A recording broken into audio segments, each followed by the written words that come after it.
Our only child, a precious soul, has been taken from us far too soon. He came to the UK to study and create a better life for himself and his family.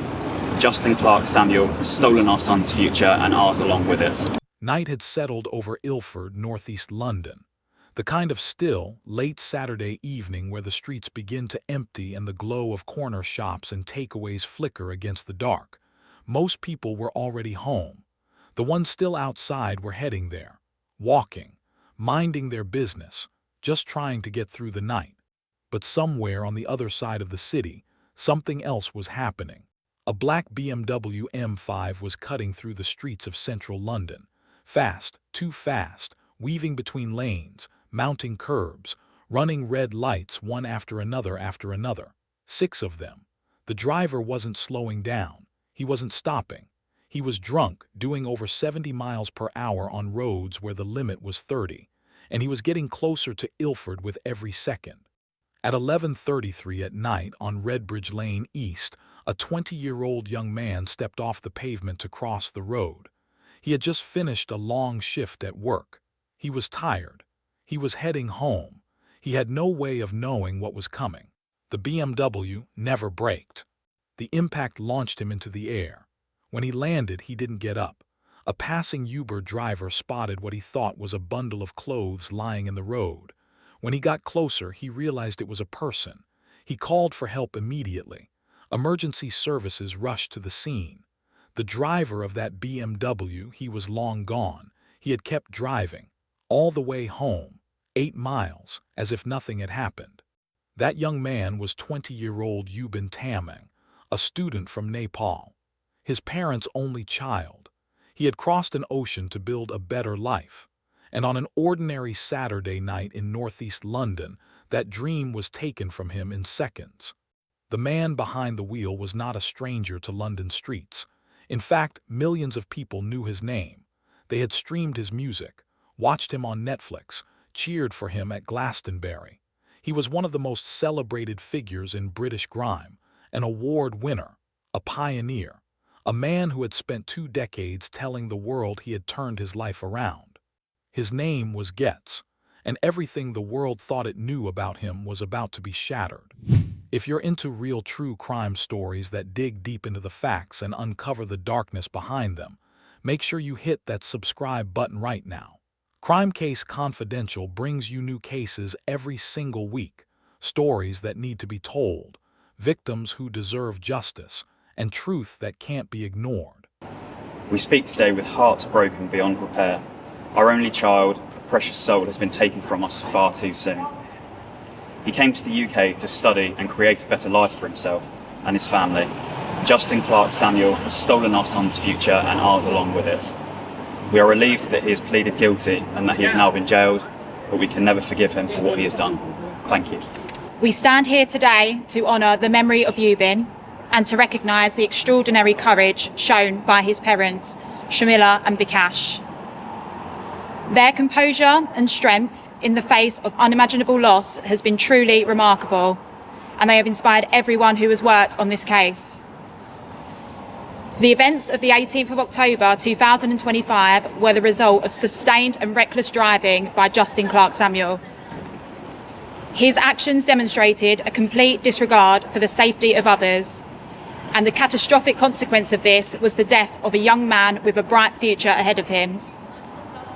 Yubin was a university student, full of ambition, who had travelled from Nepal for the opportunity to study in the UK. As an only child, his loss has created a void that can never be filled. To understand why this story hits so hard, you have to understand who Yubin Tamang was before that night.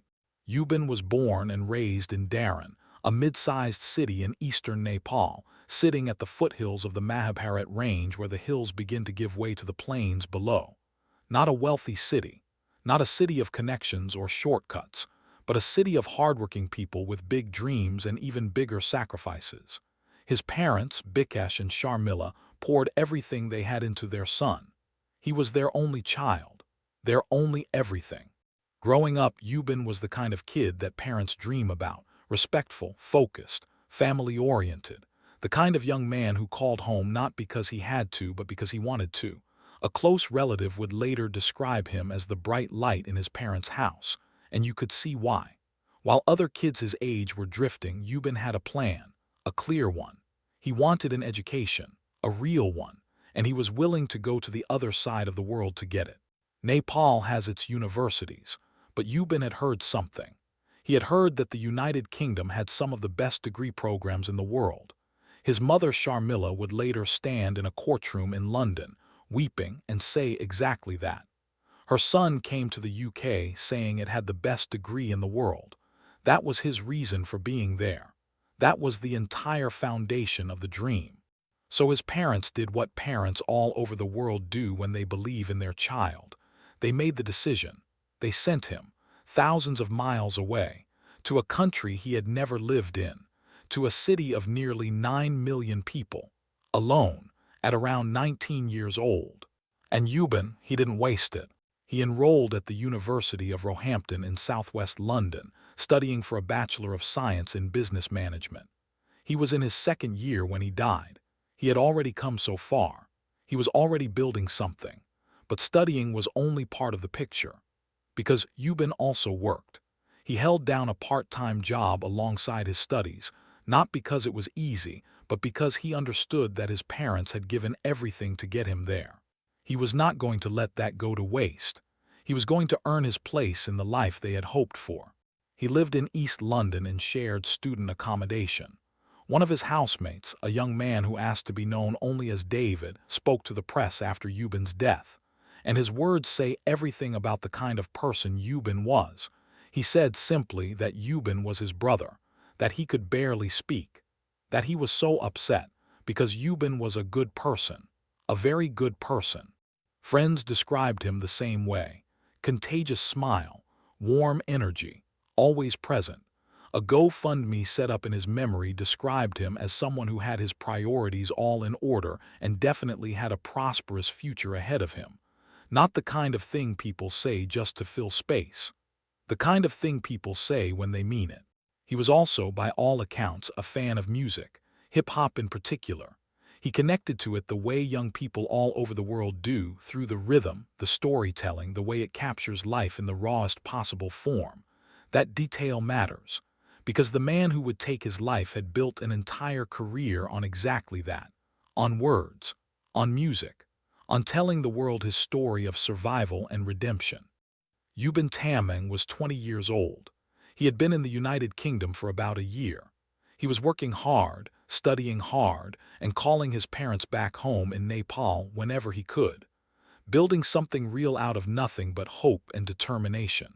On the night of Saturday, the 18th of October, 2025, Yubin finished his shift at work and made his way home the way he always did, on foot, through the streets of Ilford, a route he knew well, a route that should have been safe.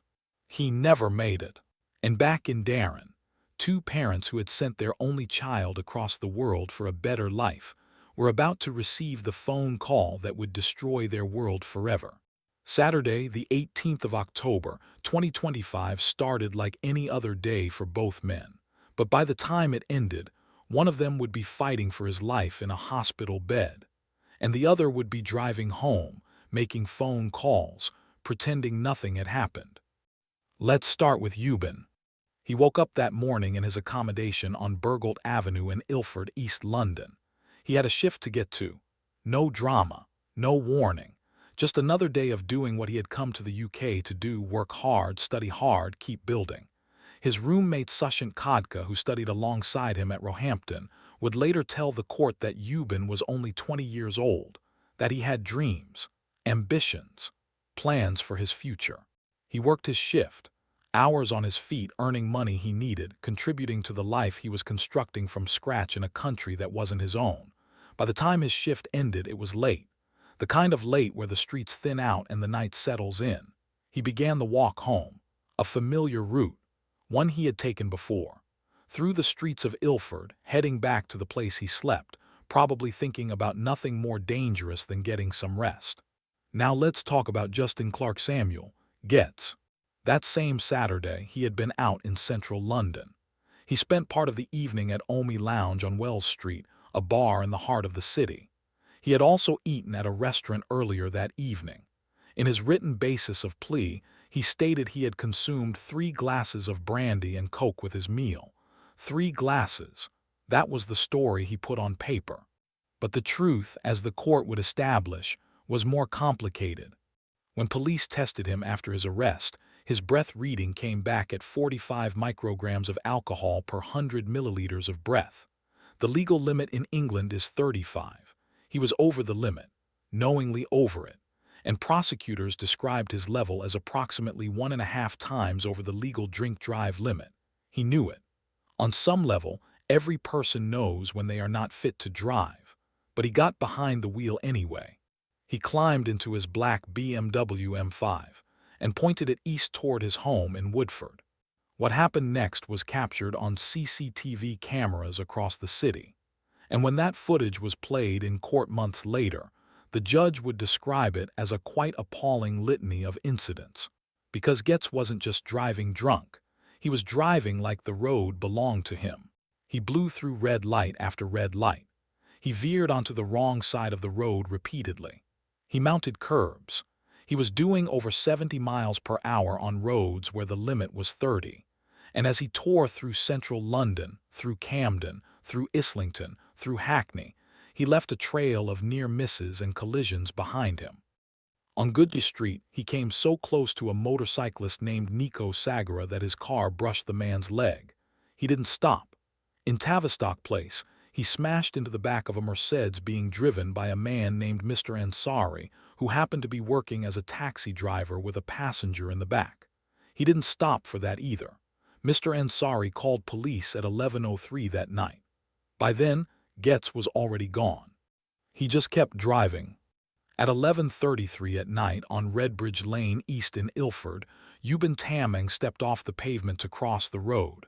He had looked. He had checked. He was heading home. He had no way of knowing what was coming. The BMW never slowed down. Prosecutor Philip McGee would later tell the court those words precisely. Mr. Tamang was still crossing the road. He could do nothing to avoid a collision. In the 5 seconds before impact, the event data recorder inside that BMW showed the car accelerating from 36 miles per hour to 74. The speed at the moment of impact was 67 miles per hour, more than double the speed limit, on a residential road, at 11:30 at night. The force of the impact launched Yubin into the air. When he came down, he landed on the road and he did not get up. The windscreen of the BMW was shattered. The bonnet was marked. The front bumper was damaged, and the casing of the wing mirror was torn clean off and left in the road behind him. Ghetts drove away. He continued driving east, past the body of a young man lying in the road, past the broken glass and the debris, 8 miles from the collision to a spot near his home on King's Avenue in Woodford, around 15 minutes of driving, and during those 15 minutes he was not silent. Phone records showed he made a call just after the collision 33 seconds long. He did not call for an ambulance. He did not call the police. He just kept going. It was a passing Uber driver who found Yubin.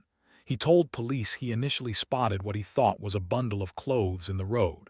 When he got closer and realized it was a person, he called 999 immediately. Other drivers stopped too. They administered first aid. They tried to give CPR. Emergency services rushed to the scene. A specialist helicopter medical team attended. Yubin was taken to the Royal London Hospital with catastrophic injuries. Back near Woodford, Ghetts had parked his heavily damaged BMW on King's Avenue, not outside his home, but a short distance away, and gone inside. Police located the car at around 3 in the morning. Officers then went to his home address. Just before 4:30 that morning, nearly 5 hours after the collision, Justin Clarke-Samuel was arrested. He had been home for hours. Meanwhile, in a hospital on the other side of the city, Yubin Tamang was fighting for his life. His parents were thousands of miles away in Nepal. His roommate Sushant, who had shared a life with him in a foreign city, who had studied alongside him at Roehampton, was facing a reality he couldn't have prepared for. Just after 1 in the afternoon on Monday, The 20th of October, 2025, Yubin Tamang died from his injuries. He was 20 years old. He had come to the UK to build a future. He had made it about a year, and now his parents and Darren, who had sent him across the world full of hope, were being helped by their community to find the funds to bring his body home. It was on this road in Ilford where the fatal collision took place. Yubin Tamang had looked left and right before crossing. Footage obtained exclusively by ITV News shows Yubin here, crossing the road, the headlights of Ghetts' car approaching. Milliseconds later, he hit Yubin Tamang, a Nepalese student. The impact of the collision was so loud we've had to mute this video. And then from another angle, we see Ghetts driving off, parts of his car falling away, while Yubin is still on the road. Ghetts was driving along this road at 60 miles per hour, double the speed limit. So fast, in fact, that when he hit Yubin Tamang, Yubin was sent flying several feet in the air. Did Ghetts stop? No, he did not. He just carried on driving at high speeds all the way home. Ghetts' reckless driving began long before he hit Yubin. While drunk, he drove dangerously around central London, at one point narrowly missing a cyclist. It was behaviour so normal to him that he bragged about it in his songs. ITV News has found a now recently deleted song where Ghetts raps about driving whilst drunk and not stopping. If I was drink driving, and no, I wouldn't dare stop. On the 18th of October 2025, after consuming quantities of alcohol earlier that evening, Clarke-Samuel drove across central London at excess speed and executed dangerous manoeuvres, only narrowly avoiding other casualties. After the fatal collision, Clarke-Samuel did not stop and come to Mr. Tamang's aid, but instead continued his journey home, where he was later arrested. Now, the award-winning rapper, Netflix actor, lies in a cell, disgraced and disqualified from driving. Yubin's family returned to Nepal heartbroken, their only son dead. The wing mirror casing left at the scene led police straight to the registered owner. The CCTV footage traced the route mile by mile. The heavily damaged BMW was found parked near his home within hours, and when officers arrived at the home of Justin Clarke-Samuel just before 4:30 that morning, they weren't guessing. They knew. But what this case does raise, and what the court spent considerable time examining, is a different and in some ways more disturbing question. Not who did it, but why. Why did a man with everything to lose get behind the wheel of a car in that state? Why did he drive the way he drove? And why, after hitting a human being at 67 miles per hour, did he keep going? To understand those questions, you have to understand who Justin Clarke-Samuel really was, not the version the public knew, the full picture. Let's start with what the world saw. By October 2025, Ghetts was at the peak of his public life. He had starred as a villain named Craig, known as Crazy, in the Netflix series Supasol, which had premiered in June 2024 and become one of the most talked about British shows of that year, hitting #1 in Netflix's global top 10 and earning 100% on Rotten Tomatoes. By the time of the crash, a second series was already in production. He had performed at Glastonbury. He had a MOBO Pioneer Award on his shelf, the inaugural one, given to him at the beginning of 2024 for his significant contribution to British black culture. He had collaborated with Ed Sheeran, Stormzy, and Skepta. He had been photographed with Drake. He was a father of 2. He had a partner who had stood by him through everything. He was one of the most celebrated figures in British grime. And he had spent 2 decades telling the world the same story. That he had come from nothing. That he had been to prison as a teenager. His first conviction came at 16 for robbery, and a detention and training order followed not long after, and that music had saved him. That he had lived through the worst and found a way out. It was a powerful story. It was the reason millions of people connected with him. But here is where the story gets complicated. Because what the public didn't know, what the full detail of had never been widely reported, was that the criminal history Justin Clarke-Samuel had supposedly left behind had never fully disappeared. At the time of his arrest in October 2025, He had 12 previous convictions for 27 offenses. 12. The public knew in general terms that he had a difficult past. He had spoken openly in interviews about prison, about car crime, about a misspent youth. But the full scale of what that record looked like, the specific offenses, the specific occasions, had never been made public. And buried inside that record were driving offenses, multiple driving offenses. Convictions for dangerous driving, driving whilst disqualified, driving without insurance, spanning offenses committed across more than a decade. A man who had built a public identity around surviving the streets and learning from his mistakes had, in the years since his supposed transformation, continued to accumulate convictions behind the wheel. The judge would specifically name those driving convictions as an aggravating factor at sentencing. He could not ignore them, and neither, in hindsight, can we. Now let's talk about the night itself. Because one of the questions the court had to grapple with was this: was there any explanation for why he drove the way he drove beyond recklessness and intoxication? His defense team offered one. They told the court that Clarke-Samuel had been the victim of a serious incident in 2017, approached at gunpoint and his vehicle taken from him at a recording studio. It was real. It had clearly affected him. And his defense argued that on the night of October 18th, he had become convinced that he was under threat, that he believed 4 men in a Mercedes A-Class were following him, that the red lights, the speed, the erratic driving, all of it was, at least in part, driven by fear. By a man who had been targeted before and believed he was being targeted again. It was a serious argument. The court considered it carefully. But the CCTV footage told a different story. A careful examination of every available camera showed no vehicle following him. None. Not at any point. The defense itself accepted there was no independent evidence of it. No evidence was called on their behalf to support the claimed belief. And when the judge reviewed the footage, that same footage he would later describe as a quite appalling litany of incidents, he rejected the claim. He found that the dangerous driving could not be explained or mitigated by any genuine belief that Clarke-Samuel was being followed. But the judge went even further than that. He did not describe what happened that night as a terrible accident. He did not reach for the language of misfortune or poor judgment. The words he used were specific and deliberate. He said the driving was a prolonged, persistent, and deliberate course of dangerous driving, that it involved a series of deliberate decisions to flout the normal rules of the road, a deliberate disregard for the safety of every other person on those streets. Deliberate 3 times, from the judge's own mouth. Which brings us back to the most uncomfortable truth of this entire section. A man who knew he had been drinking got into a high-performance car in the middle of a Saturday night in central London.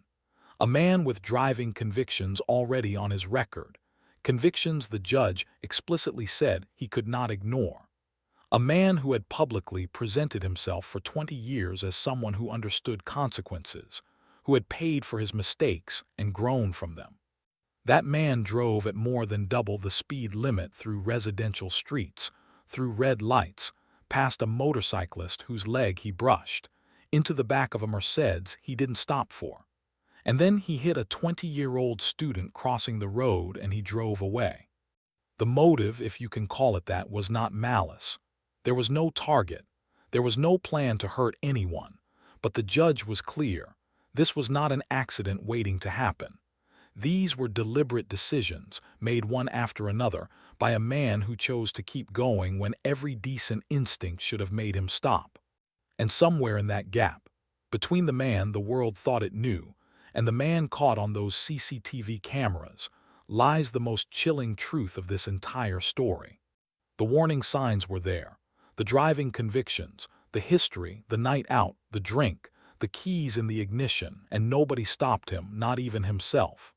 By the time Justin Clarke-Samuel appeared at the Old Bailey on the 8th of December 2025, the evidence against him was overwhelming.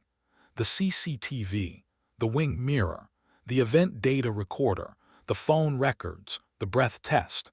There was nowhere to go. He pleaded guilty, via video link from Pentonville Prison, where he had been held on remand since his arrest. No trial, no drawn-out courtroom battle, just a guilty plea entered quietly 7 weeks after Yubin Tamang died on a hospital bed in East London. And for a moment it seemed like the story was simple. A terrible night, a terrible decision, a man who had finally faced up to what he had done. Justin Clarke-Samuel appeared here at the Old Bailey via a video link from Pentonville Prison. He was wearing a long-sleeve green polo shirt and spoke to confirm his name and also to confirm that he has pleaded guilty to death by dangerous driving and also driving dangerously. It comes after Justin Clarke-Samuel fatally hit Yubin Tamang in October earlier of this year, with Tamang dying a few days later from his injuries. Now, the 20-year-old student was an only child from Nepal whose parents had sent him to this country to study. Some of Tamang's family appeared in court today as Justin Clarke-Samuel pleaded guilty to causing his death. Now, Mr. Clarke-Samuel, as you said, also pleaded guilty to driving dangerously before the crash in London boroughs, including Camden, Islington and Hackney. Today at the Old Bailey, he was told that he has been disqualified from driving and will likely face a custodial sentence. The length of that sentence we will likely find out on the 12th of February when he will next appear here at the Old Bailey. But then his legal team filed what is known as a basis of plea, a document setting out the defense's version of key facts for the judge to consider.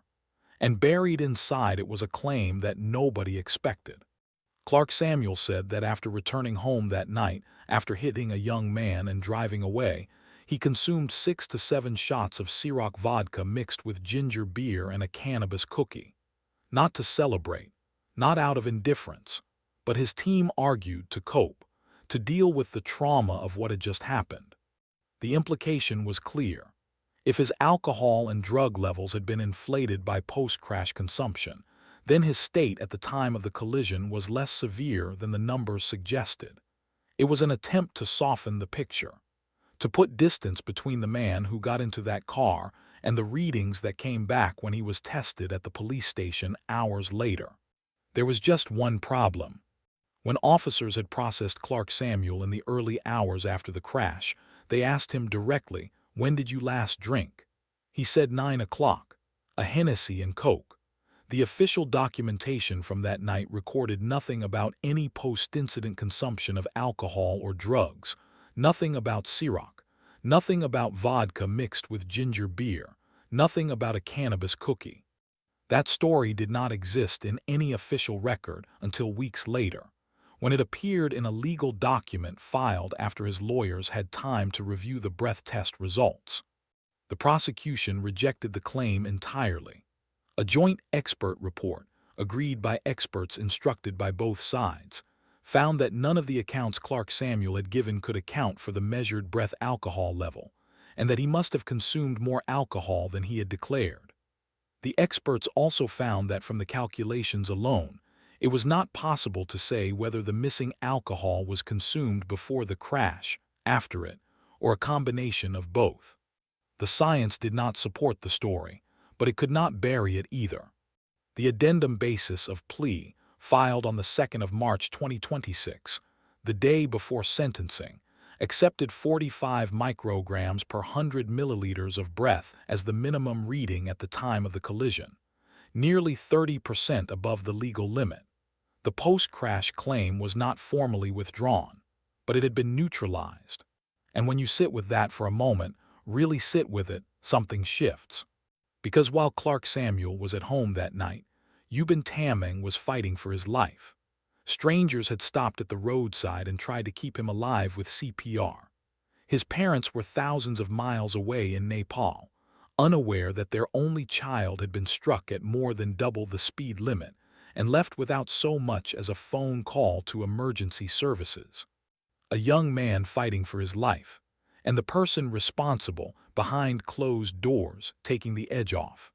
Whether the post-crash drinking was a genuine attempt to cope or something else entirely, the image it creates is the same. And that detail, the Ciroc, the cannabis cookie, the silence in the official records at the police station, did not make it into most headlines. But it sits at the heart of what kind of person Justin Clarke-Samuel revealed himself to be in those hours. The sentencing hearing took place on the 3rd of March 2026 at the Old Bailey, just over 4 months after Yubin died. Judge Mark Lucraft KC, the Recorder of London, presided. Clarke-Samuel was in the dock, dressed in all black. He sat with his eyes closed as the case was put before the court. He showed no emotion. His words did reach the courtroom, though. A handwritten letter, written from prison, was read aloud by his defense counsel Benjamin Aina KC. In it, Clarke-Samuel said he wrote from a place of extreme regret, shame, and remorse, that he could not express the enormous feeling of guilt and shame for the suffering he had caused, that what happened was truly an unintentional act. The judge had already used the word deliberate 3 times to describe the driving. The parents of Yubin Tamang were sitting in that courtroom, Bikash and Sharmila, who had flown from Nepal to attend the hearings, and the man responsible sat yards away, eyes closed, while his barrister read words describing what happened as unintentional. The judge was not moved. He acknowledged Clarke-Samuel's genuine contributions, the music, the community work, the support he had given to others over the years. He acknowledged the letters from people whose lives Ghetts had touched. And then he said something that cut through all of it, that all of that good work was marred by driving and drink and taking the life of another young man. Marred, not erased, not excused, marred. And the sentence that followed reflected that. And that is the twist in this story. Not that the evidence pointed somewhere unexpected, not that a new suspect emerged. The twist is something quieter and in some ways more disturbing than that. For 20 years, Justin Clarke-Samuel had built a career on authenticity, on telling the truth about where he came from, on using his music and his platform to say, I made mistakes, I paid for them, I changed. Millions of people believed that story. They streamed his music because of it. They watched him on Netflix because of it.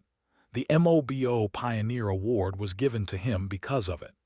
And then the full picture emerged in a courtroom. The driving convictions nobody knew about.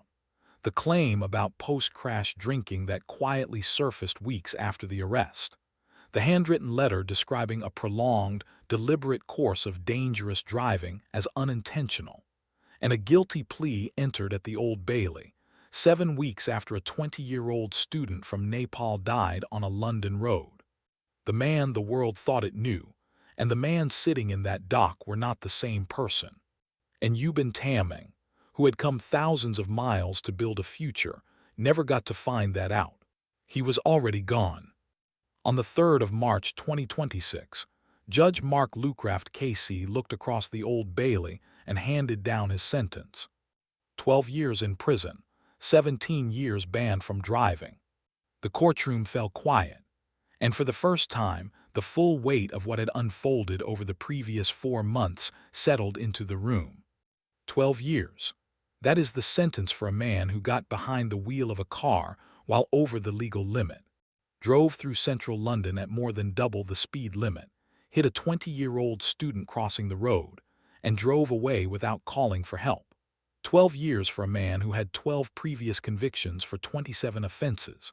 12 years for a man whose post-crash story could not be verified by science, whose letter described deliberate driving as unintentional, and who sat in that dock with his eyes closed while a family wept yards away. You failed to stop at the scene of a fatal crash, and whilst in your initial basis of plea, you have sought to suggest a reason for driving, as you did through fear or threat from others. I reject that feature of the matters put forward. Returning to the facts, the police arrived at your home address just before 4:30 a.m. on the Sunday morning. On arrest and caution, you make no reply responses. You asked the police what car you were meant to be driving, but at that stage the police did not say anything, just that you would be interviewed. You were told your house would be searched, and when you asked why, Police said they were looking for a car key. You spoke to your partner about what you called the Bimmer key, the BMW key. But when the police asked you for the BMW key, you made no reply. Your mobile telephone was seized. When the police searched your home, they found various documents for the BMW, including a notice of intended prosecution, the logbook and keys. At the police station, the drink and drugs drive procedure was completed. You were asked when you had last consumed alcohol, and you said at 9 o'clock, a Hennessy and Coke. From the documentation completed at the time of the process, you said nothing about any post-incident consumption of drink or drugs. The breath test procedure gave a lower reading of 45 micrograms of alcohol per 100 millilitres of breath, so the limit being 35. A drug swipe test showed a positive reading for cannabis. Later analysis shows some impairment at the time of driving, and obviously with both drink and drugs, the impact of those drugs may have been greater on you. Would you stand, please? On count 2, that's causing death by dangerous driving, applying the guidelines as set out, and making allowance for the aggravating and mitigating features identified, the sentence before plea would have been one of 16 years imprisonment. In my judgment, the aggravating features set out would take the sentence to the top of the identified range of sentence before the mitigating features identified then bring it down to the sentence that I've just indicated, making allowance for your plea of guilty, a sentence of 12 years imprisonment. In court, Ghetts was dressed in all black while he sat in the dock. He listened as the judge dismissed his claims that he was only speeding because he thought he was under threat, that he thought he was being followed. No evidence to suggest this, the judge said. And then came the sentence, 12 years in prison. Whether you think that is justice or something short of it likely depends on who you are and what you believe courts are for. But here is what is not in dispute.